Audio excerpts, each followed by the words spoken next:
अस्सलाम वालेकुम my dear students. आज का जो हमारा लेक्चर है lecture number 20।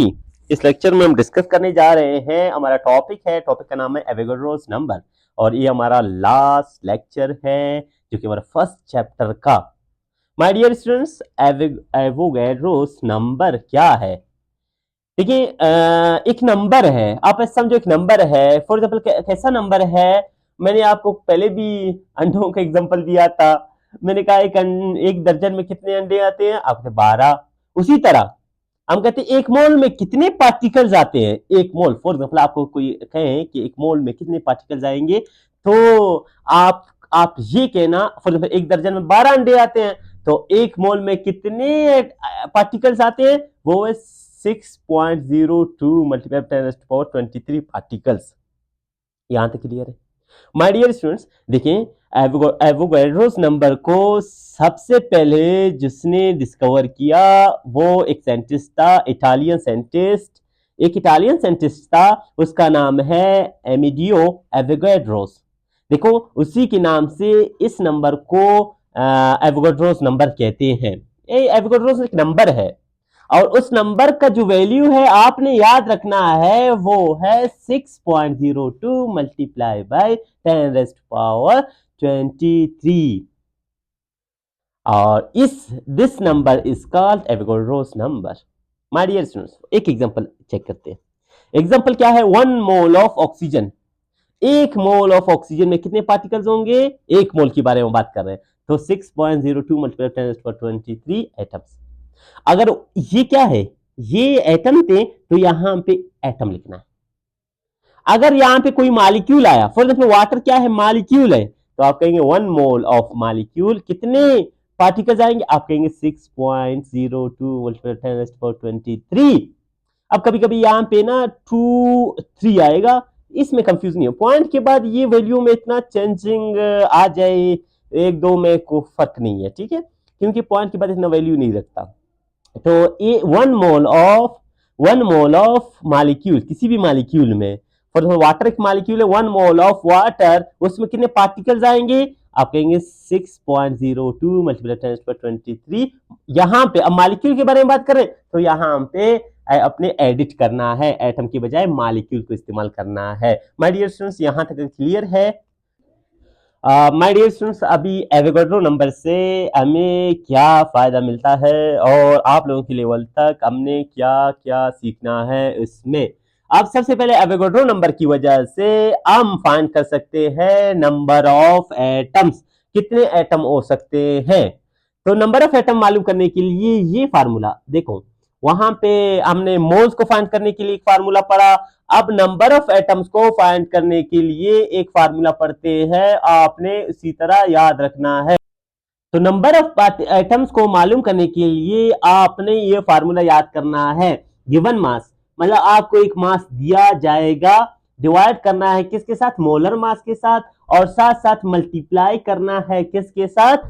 Avogadro's number. N A किसकी रिप्रेजेंट करता है? एवोगैड्रोस नंबर को। और साथ साथ मल्टीप्लाई करना है उस मॉलिक्यूल में एटम्स की तादाद। अब ये फार्मूला आपके पास है और आपने ऐसी ही याद रखना है, क्योंकि आप जब भी आप अपने एक्सरसाइज जब सॉल्व करेंगे तो उनमें से ये फार्मूला रिपीट हो जाएगा, तो आप कंफ्यूज हो जाएंगे। My dear students, for example आप देखिए, कैलकुलेट एक एग्जांपल देखेंगे, उसी तरह हम इस फार्मूले को एग्जांपल से समझेंगे। देखो, calculate the number of atoms in 1.0 gram. 1.0 gram of water. देखो, इसमें अगर 1.0 ग्राम ऑफ वाटर लिया जाए, उसमें नंबर ऑफ एटम्स कितने होंगे? हमने फाइंड क्या करना है? नंबर ऑफ एटम्स को। तो फार्मूला आपको दिया हुआ है, यहां पे ऊपर वाला फार्मूला है। कैसे फाइंड करेंगे? फॉर एग्जाम्पल मॉलिक्यूल क्या दिया हुआ है आपको? मॉलिक्यूल दिया हुआ है वाटर। ये देखो, ये वाटर है।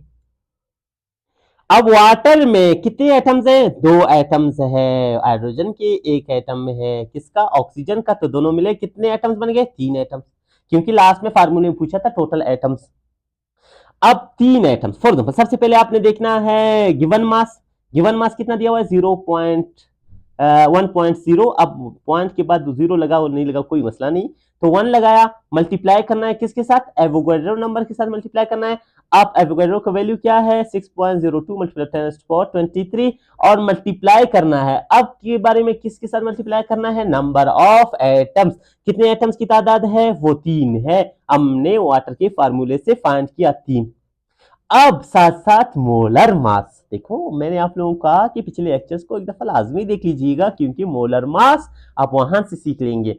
तो मोलर मास वाटर का कितना है, कैसे फाइंड किया, हमने पिछले लेक्चर में डिस्कस कर लिया था। तो यहाँ पे 18 क्या है, मोलर मास है। माय डियर स्टूडेंट, को मल्टीप्लाई करने से और डिवाइड करने से एक दफा खुद भी प्रैक्टिस कर लीजिएगा, तब आपके पास ये आंसर आ जाएगा। इसका मतलब ये है कि 1.0 ग्राम में किसके, वाटर के इतने नंबर ऑफ एटम्स है। यहां तक क्लियर माय डियर स्टूडेंट्स। देखिए आज का जो हमारा लेक्चर था, हमने जो डिस्कस किया एवोगैड्रोस नंबर यहां से स्टार्ट है। याद रखना एन ए किसको शो करता है, एवोगैड्रो नंबर को, यहां से स्टार्ट होता है। और हमने साथ साथ ये वाला एग्जांपल भी सॉल्व कर लिया आप लोगों के लिए, और अच्छा सा फार्मूला भी आप लोगों को बता दिया, और वो फार्मूला आपने याद रखना है। अब आपका काम है कि आपने ये फाइंड करना। अगर किसी से नहीं हो सका तो बेशक मैं डिस्क्रिप्शन में व्हाट्सएप नंबर भी दूंगा, आप मुझे व्हाट्सएप नंबर से कोई व्हाट्सएप नंबर पे रब्ता कर सकते हैं, ग्रुप में ऐड हो सकते हैं। कोई कंफ्यूजन होगा, कोई क्वेश्चन होगा, बेशक आप पूछ सकते हैं। तो माय डियर स्टूडेंट्स, इसको आप सबसे पहले सॉल्व करेंगे कि calculate the number of atoms in, कितने ग्राम है, आपने 100 gram of carbon dioxide, 100 gram of carbon dioxide number of atoms मालूम करना है, और साथ साथ ग्लूकोज 100 ग्राम ऑफ ग्लूकोज में नंबर ऑफ एटम मालूम करना है। फार्मूला आपको, आपके पास फार्मूला है एटम्स के नंबर्स को मालूम करना। वो फार्मूला क्या है, गिवन मास है, अभी मैंने बता दिया आपको। मल्टीप्लाई करना एवोगैड्रो नंबर के साथ, मल्टीप्लाई करना एटम की तादाद के साथ, और डिवाइड करना है किसके साथ, मोलर मास के साथ। ये फार्मूला आपने याद रखना है, प्रैक्टिस करना है। अब माय डियर स्टूडेंट्स, ये जो चैप्टर हमारा कंप्लीट हो गया, इसका आप लोगों के लिए बकायदा नोट्स मेरे पास पड़े हुए हैं, वो ग्रुप में शेयर कर लूंगा। और हो सके तो, क्योंकि ये तो बहुत मस्त है, स्टूडेंट अक्सर इस तरह के क्वेश्चन में कंफ्यूज होते हैं, हो सकता है मैं आप लोगों के लिए इसका लेक्चर प्रोवाइड करूं। माय डियर स्टूडेंट्स, अभी अगर कोई कंफ्यूजन है, कोई क्वेश्चन है, बेशक आप पूछ सकते हैं। मिलते हैं नेक्स्ट लेक्चर पे, तब तक एंजॉय कर लीजिएगा। अल्लाह हाफिज।